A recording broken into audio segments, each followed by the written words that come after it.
بعض لوگوں کو یہ ایکسپیرینس ہوا ہوگا کہ ان کی ڈیلی لائف میں بہت سارے ان کے کام ہو رہا ہے ایک دم سے لاسٹ موومنٹ پہ بگڑ جاتا ہے.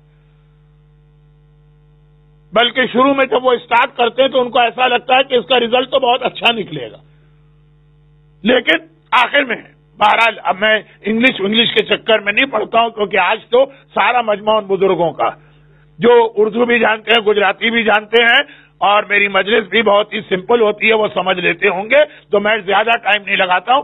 آخر میں کام بگڑ جاتا. یہ ہر چیز کے بارے میں ہو سکتا. بزنس چل رہا ہے ٹھیک ہے, ایک دم سے خراب ہو گیا. یہ اولاد کے بارے میں بھی ہوتا ہے. اس سے لوگ کمپلین کرتے ہیں, مولانا ہمارا بچہ تو اتنا اچھا تھا کہ ہر نماز کے بعد پہلے دعائیں پڑھتا تھا, اور مسجد کے اندر بھی وہ دعائیں پڑھتا تھا, اور وہ اذان بھی دیا کرتا تھا, اور وہ نوحے بھی پڑھا کرتا تھا, بگڑ گئے. ٹھیک ٹھاک صحیح کام چل رہا ہے, بگڑ گئے. یہ شادیوں کے لیے بھی ہوتا ہے. لوگ کہتے ہیں مولانا ہماری بیٹی ہے یا بہن ہے یا کوئی رشتہ دار ہے, رشتے آتے بھی ہیں, اچھے اچھے رشتے آتے بھی ہیں, بات آگے بھی بڑھتی ہے, اور آخری وقت میں لگتا ہے پتہ نہیں کیا ہوا. یہ مثلا یہاں کے ماحول کے اعتبار سے امیگریشن کے لیے بھی ہو سکتا کہ یہاں آئے ہوئے ہیں, کیس چل رہا ہے, معلوم ہوا بہت ٹھیک ٹھاک چل رہا ہے, آخر وقت ہے پتہ نہیں کیا خرابی ہوگی.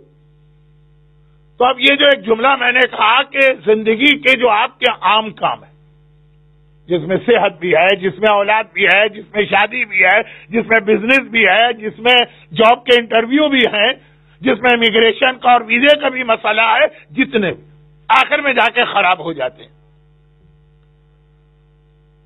بلکہ امیگریشن کے حوالے سے میں 1 منٹ رکا تھا, کیونکہ مجھے ایک اور ملک کا واقعہ یاد آ گیا, لیکن بہرحال ان صاحب نے بھی کہا تھا کہ مولانا پڑھیے گا نہیں, جہاں کا امیگریشن یو کے امیگریشن سے بھی زیادہ اہم مانا جاتا.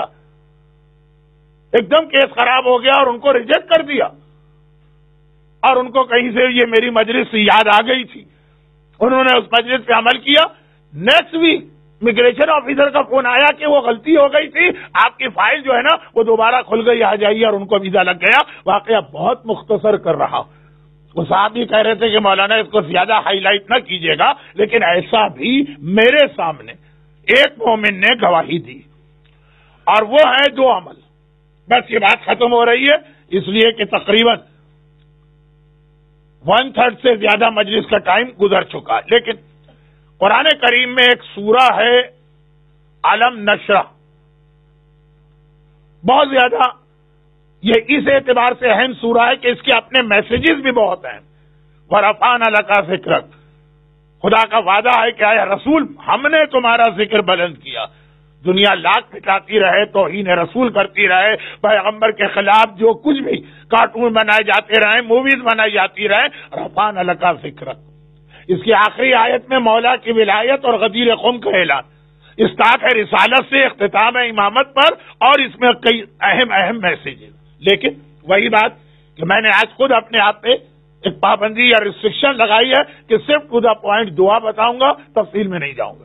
یہ سورہ علم نشرہ ڈیلی فجر کے بعد 11 مرتبہ پڑھنا, اور اس کے درمیان ایک میسج بھی ہے, فَإِنَّ مَعَ الْعُسْرِ يُسْرًا إِنَّ مَعَ الْعُسْرِ يُسْرًا.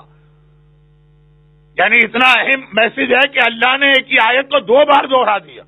جب کوئی بات وہیں پہ ریپیٹ کی جائے, وہیں پہ. سورہ رحمان میں فَبِأَيِّ آلَاءِ رَبِّكُمَا تُكَذِّبَانِ بہت ریپیٹ ہوا ہوگا. 2 آیتیں برابر بیک ٹو بیک نہیں ہیں. پہلے ہی آیت آئی, پھر اللہ نے کوئی نعمت بتائی, پھر ریپیٹ کی, پھر کوئی نعمت, پھر ریپیٹ. حل من مدکر سورہ قمر میں جو ہے کہ قرآن ہم نے آسان نازل کیا ہے, کوئی قرآن سے ٹیچنگ حاصل کرنے والا, وہ بھی آیت ریپیٹ ہے, لیکن بیک ٹو بیک نہیں. بہت کم آیتیں ایسی ہیں, شاید کوئی بھی نہ ہو, ایک جگہ اور ایک ہی. فَإِنَّ مَعَ الْعُسْرِ يُسْرًا إِنَّ مَعَ الْعُسْرِ يُسْرًا. دیکھو ہر مشکل کے بعد آسانی ہے. اللہ تمہارے لیے شروع میں بہت مشکل لگے گا, آسانی ہوگی. تو اب جو کام خراب ہو گیا, ایک دم سے معلوم ہوا آپ پریشان ہو گئے, خدا نے ایک بشارت دی. لیکن یہ تو میں پھر سورہ علم نشرہ کی تفسیر میں چلا گیا. بہت ہی مختصر 11 ٹائمز ڈیلی فجر کی نماز کے بعد جب ایسا پرابلم ہو. برحمتك يا أرحم الراحمين وصلى الله على محمد وآله الطاهرين.